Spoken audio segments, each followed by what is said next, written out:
90% booba, 10% plot. That's the standard formula for ecchi anime, right? But here's the thing nobody talks about. Some studios actually managed to make that 10% plot so damn good you almost forget you're watching for the fan service. Almost. Now, I've watched hundreds of ecchi anime, don't judge me, and today I'm breaking down the 10 shows that push the fan service meter to its absolute limit. But here's the real shock. Did you know that 4 out of the 10 anime on today's list were actually banned in multiple countries? Not for violence or language, but purely because censors took one look and said, absolutely not. The fan service levels in these shows aren't just high, they're literally illegal in some parts of the world. I'm excited for this one, so let's dive in.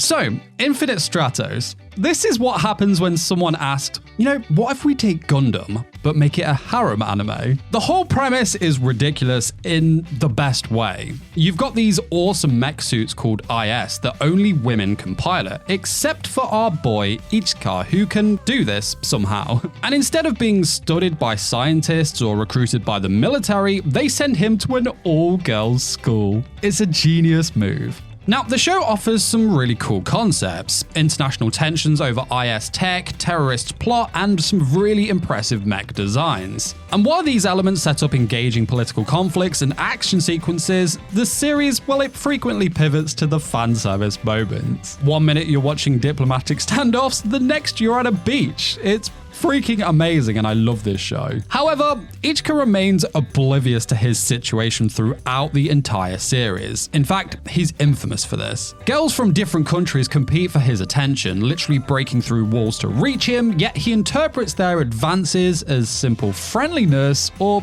coincidences. My guy, come on. And I swear I can't ever mention this anime without bringing up Best Girl Tatanashi. Man, she's been one of my top waifus since 2013. Now, she doesn't appear until season 2, but trust me, she is well worth the wait. If you thought high school was scary, try attending one where your classmates can literally eat you. Yes, Rosario and Vampire takes that wild premise and runs with it. So a normal human dude named Sukune accidentally enrolls in a school for monsters, where discovery means death for him, basically. But hey, at least these monsters are all smoking hot girls, right? This show actually features genuinely cool monster mythology beneath the fan service. Mocha's vampire heritage reveals complex connections to the ancient vampire Alucard. Like, when her rosary seal breaks and her silver-haired true form emerges, all I'm gonna say is that she can eat me for sure. I had such a crush on her back in the day, and I think I still do now. No shame. Now, this anime balances this rich supernatural world with generous amounts of underwear flashing comedy. It's brilliant. In fact, it became so notorious for fan service that some channels censored it. Some say this darkly comedic fan service approach overshadows what could have been a deeper exploration of its intriguing world of vampires, succubi, and snow fairies, but in all honesty, I'm cool with that. This is a god tier series, especially in the fan service area.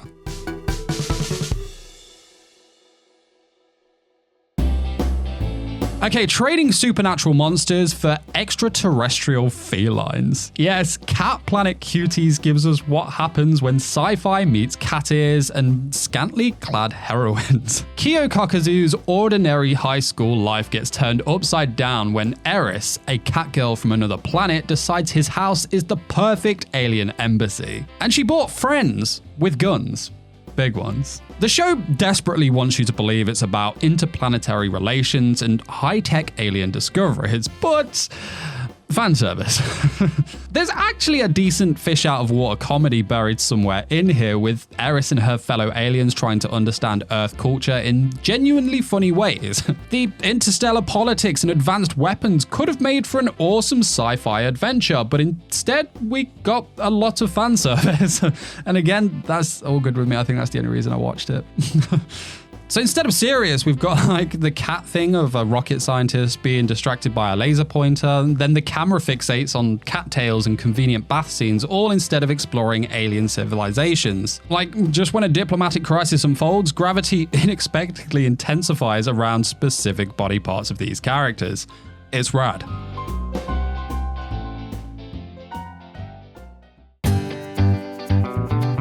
Speaking of gravity working overtime, imagine a world where the laws of physics and common sense took a complete vacation. Yes, 4-minute episodes, 4 scantily clad warriors, 0 actual plot. The mathematics don't add up, but then again, nothing in Bikini Warriors is meant to make sense except where the animation budget flows, and boy, does it flow. This show embraces the ridiculous RPG trope of impractical female armor as its entire foundation. Fighter, mage, paladin, and dark elf all wear bikinis into battle from level 1. No gradual progression, just maximum exposure. Now, the 4-minute runtime perfectly complements a concept centered on fantasy characters who never discovered proper clothing. Like, the backgrounds look like napkin doodles while certain body parts receive frame-by-frame attention, and man, I freaking appreciate that. Hats off to them. Now, occasionally the fan service parade breaks for genuinely funny RPG jokes about greedy shopkeepers or illogical dungeon designs. These little moments of actual humor are the potato chips in this junk food fest. And while Bikini Warriors embraced its junk food status, our next anime actually tries to sneak in real storytelling between conveniently placed steam clouds. Yuna and the Haunted Hot Springs might be the only show where exorcisms and awkward bathroom encounters happen with equal frequency. Behind those strategically positioned towels lies a surprisingly thoughtful supernatural mystery. Kogarashi, our ghost-seeing protagonist, discovers that Yuna remains tethered to the hot springs inn because of emotional trauma and unresolved past memories. The show explores the regrets binding spirits to the mortal realm, creating moments that genuinely invoke empathy for these characters. But let's be real, the touching exploration of Yuna's forgotten past, well, it struggles against the constant parade of fan service and spirits with clothing allergies floating through walls. And I love that. The series presents Kogarashi's noble mission to help these spirits find peace, yet emotional closure takes a backseat when another convenient steam cloud and a lot of fan service appears every 30 seconds. However, if you want a very cute story and excellent fan service, then this one is for you, that's for sure. So you think helping ghosts find peace in a fan service situation is awkward? Well, that's nothing compared to the testament of Sister Newevil, where step-siblings bond in ways that would make most family therapists quit their profession. This anime literally got banned in China because the censors took one look at it and they were like, no, sorry, we can't fix this one. This is not happening. Honestly, guys, this anime is very, very spicy. So, let's talk about Basara Tojo, this high school guy whose new stepsisters, well, they're actual demons. The show builds a complex supernatural world with demon politics and faction warfare. There's a lot of decent world building hiding in here, with Basara caught between the demon lord Leohar and the hero clan. However, I said hiding, there is a lot of hardcore stuff in this anime. Like, in all honesty, I feel that the testament of Sister Newevil is probably the step up from fan service, where like fan service is like, this is acceptable, cool, this is fun. I feel like the testament of Sister Newevil is like, geez, wow, okay, yeah, they're doing that. They're going there. Damn. Seriously, this one is as hardcore as they come. And I'm here for it. I love this show.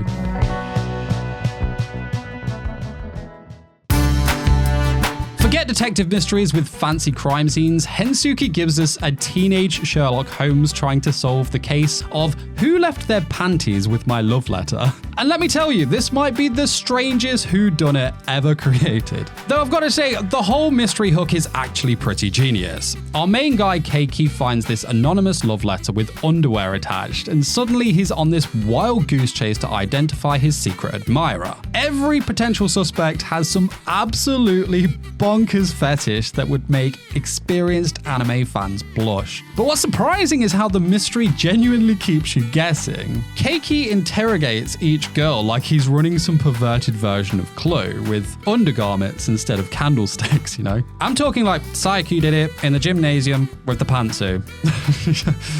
Because you start playing detective too, piecing together clues from their increasingly ridiculous kinks. The execution of all of this is genuinely funny. Each girl has a distinct personality beyond their wild preferences, which elevates this above typical harem anime. So, will Keiki unmask his Cinderella or die of embarrassment trying? It's definitely worth finding out. Check it out. From a perverted detective story to what might be the most contradictory career choice ever made, imagine running away from your horny tendencies by becoming a Buddhist monk, only to end up in literally the one temple filled with very, very beautiful women. Well, that's the hilariously twisted premise of Temperu, where the universe apparently has the world's cruelest sense of humor. So, our protagonist, Akimitsu, tries to escape his inherited perverted nature after his womanizing dad abandoned him. He joins a Buddhist monastery seeking enlightenment and freedom from worldly attachments, but the Mikazuki temple turns out to be a nunnery filled with very attractive women. It's like checking into rehab only to find it's inside a brewery.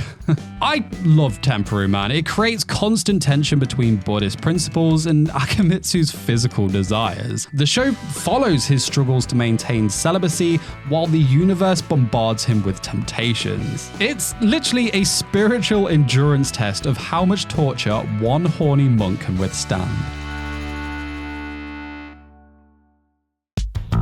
Now, from heavenly heights to hellish depths, where spiritual warfare meets Victoria's Secret. Seven Mortal Sins takes the whole fallen angel thing literally, with Lucifer getting tossed out of heaven for the crime of pride, only to crash land in hell, where she discovers the seven deadly sins are basically demon supermodels with authority issues. The anime offers actual substance beneath the revealing visuals. Lucifer, a former archangel, now wears a painful chain outfit called the Garb of Punishment that blocks her powers, and she's determined to overcome this limitation. And the power struggle in hell proves genuinely interesting, with Lucifer directly challenging Belial's hierarchy. Each sin manifests their vice through both personality and wardrobe. Honestly, I was quite shocked at how much was going on in this one. I remember checking this out for the first time, and in the very first episode, I was like, oh, well, okay, this is what we're in store for with this. Let's go. And I binge watched the entire thing.